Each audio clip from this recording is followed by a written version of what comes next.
The Gioconda highlights the link between Leonardo and Manzoni. The background on the left-hand side is completely different from the one on the right-hand side. They are offset. The left side is higher than the right one. If we could remove the Gioconda, the water from the left would flow into the right. As it is in nature, these united things will come together and will receive the virtue that will give back to human their lost memory. This is the definition that Leonardo gives to the initiatory path, the spiritual marriage, or let's call it whatever we want. So what does he do with the background of the Gioconda? He unites these united things. The two landscapes are part of the same landscape. The Gioconda is the representation of Leonardo's rabies, that is the representation of his feminine self. According to that reading of the disunited things that will come together. That is the representation of the rabies of Leonardo. This one is preserved in Oxford. Therefore, the Gioconda is the representation of the union of the opposites. Everything is born according to strife and necessity. From discordant things spring beautiful harmony. Heraclitus. It is not by chance that Bramante portrays Leonardo in the shoes of Heraclitus. It is the first painting you find when entering the Brera Gallery. So the left and the right background of the Gioconda are the continuation of the same landscape. Or better, there are two specular points of observation. From Mount Canto, which is the first mountain that you encounter crossing the Po Valley, arriving in Lecco, which is where John XXIII, the Pope, was born, you see the course of the other river, Lecco on the background, and the San Martino mountain. From the San Martino, you see the Mount Canto as a mirror image. Hence Leonardo, with the landscape, does nothing but reinforcing that message contained inside the Gioconda. It is the rabies, the spiritual marriage.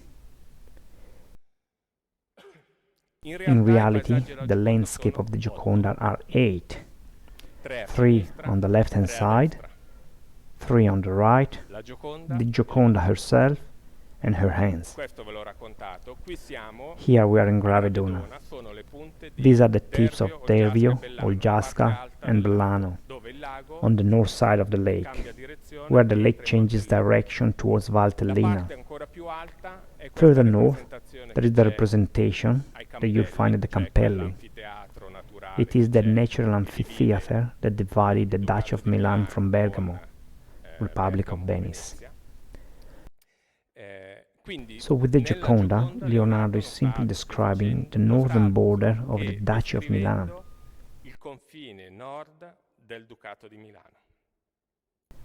Therefore, the Gioconda becomes the reinforcing elements of this parallelism between Manzoni and Leonardo. Pascal Cotte, who is a French researcher who had the luck to analyze the Gioconda on the concession of the Louvre Museum, has discovered that around the head of the Gioconda there is a whole series of abrasions made by Leonardo himself. Naively, Pascal Cotte affirmed that they were the pins that were used by women of the Renaissance to look prettier. But Pascal Cotte cannot recognize something that is obvious to those who grew up in the Brianza and around Italian Switzerland. That is that these are the swords of the Sperada.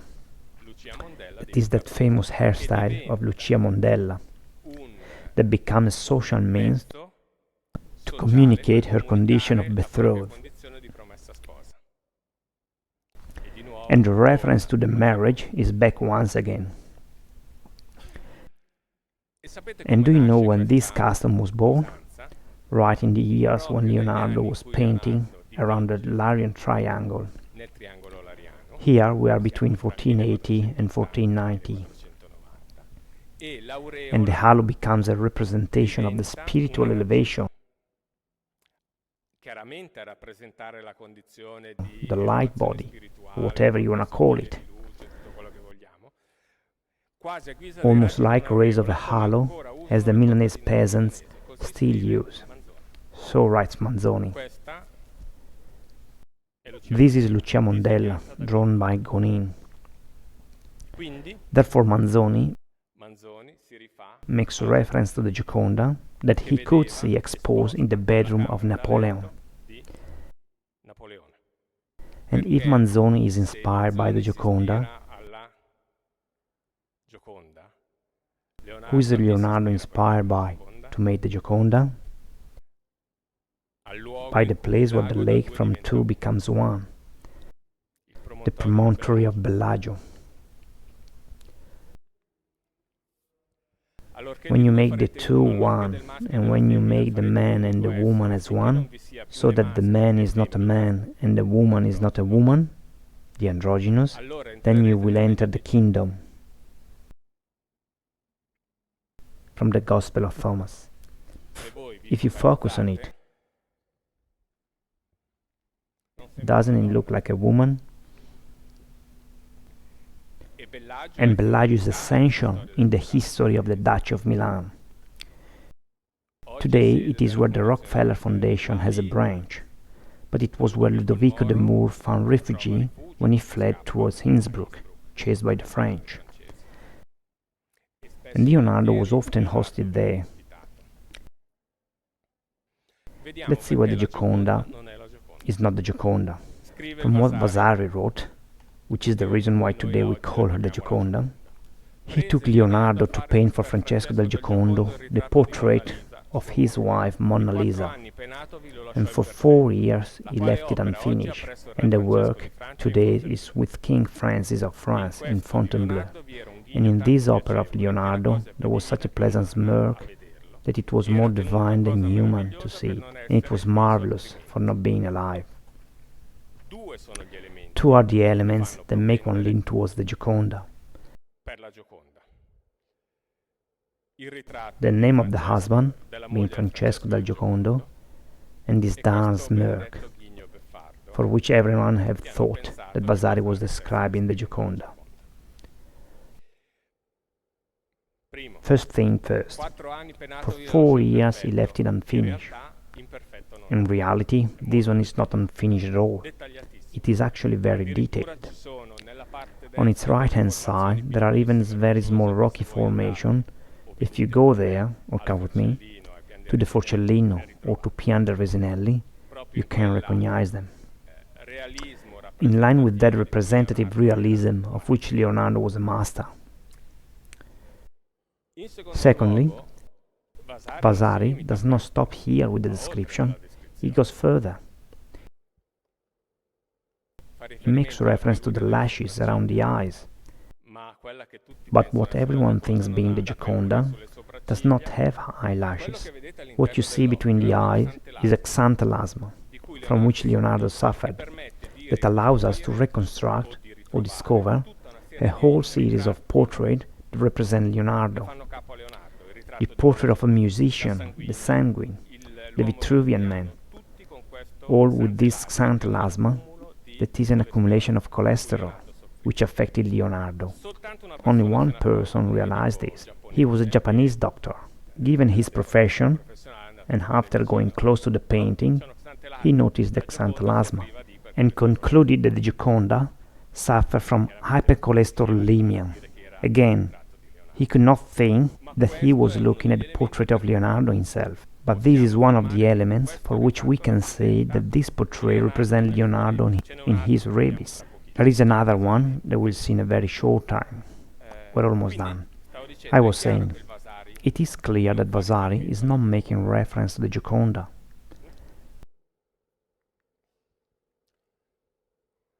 A further indirect confirmation comes from a note that was found recently in Heidelberg. made by Agostino Vespucci, which was a Florentine notary. In 1503, he declares that the Gioconda was already finished. He referred to the Gioconda as the portrait of the wife of Francesco del Giocondo. But everyone tells us, Pedretti, etc., everyone says that the Gioconda was made between 1504 and 1506. Actually, the Gioconda, the one that everyone today calls the Gioconda, was made before 1499. This is thought due to the characteristic of her dress, as it is believed that it could be associated with the Duchy of the Sforza, and therefore before the French got to Milan. But this is not essential. A further hint comes from Antonio de Beatis, again, who is the one who went to meet Leonardo with the Cardinal of Aragon.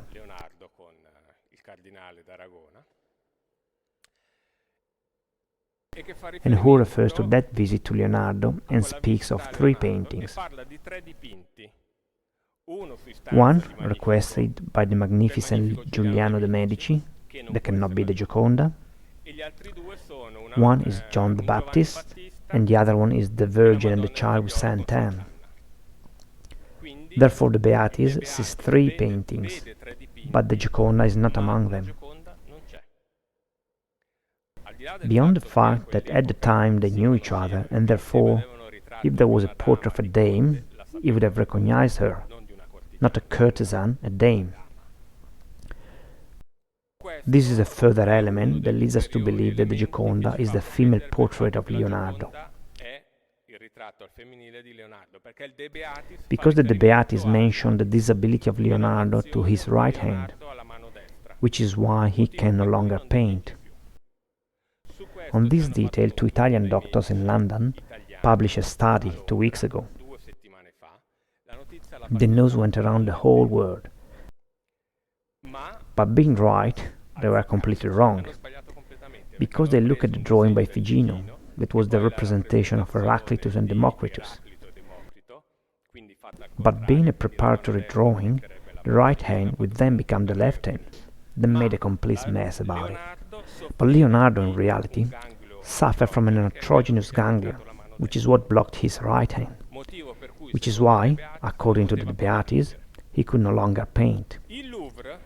The Louvre leads back the purchase of the Gioconda to 1518,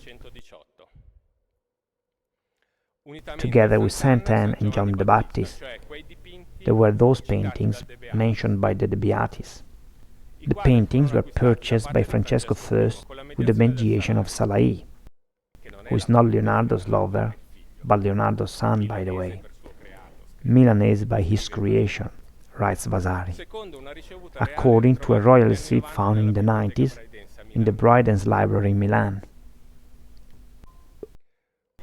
When Leonardo dies, he does not leave any painting in his will, so those are the only ones, and the Gioconda is not mentioned.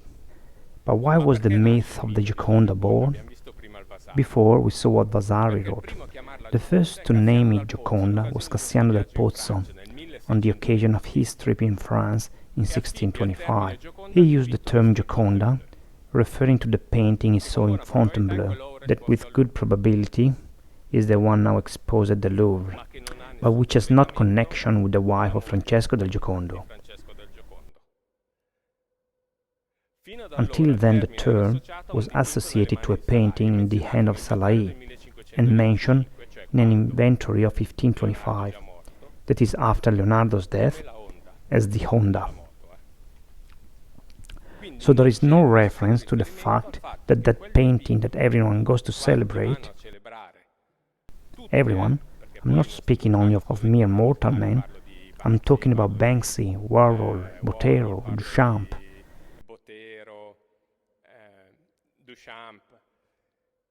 There is no documental correlation in the words of the De Beatis that certifies that the one exposed at the Louvre is the painting that Vasari had called Mona Lisa. Also because we have seen that the painting that Vasari talks about is completely different.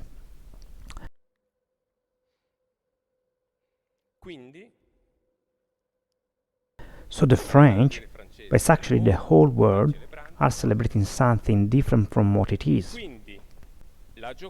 Hence the Gioconda is a mere presumption. And then again, hypothesis for hypothesis, let's create a more realistic one. Keeping in mind that the Gioconda is not the Mona Lisa, the day after, the De Beatis returned to Blois.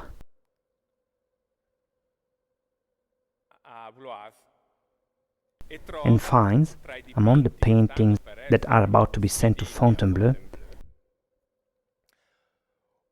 an oil painting representing a certain lady of Lombardia, of natural beauty, but in my opinion, not as beautiful as Mrs. Gualanda, who was a courtesan of Aragon.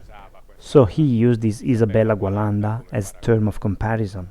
However, there is a lady of Lombardia among the paintings that the Beati sees, and therefore, for all what I've shown you until now, all the connection to the landscape, the essential meaning of the Gioconda, the Sperada, the reference to the Bellagio that looks like a lady, etc., etc., it is much more likely that the Lady of Lombardia is what the whole world calls Mona Lisa. But Mona Lisa is not.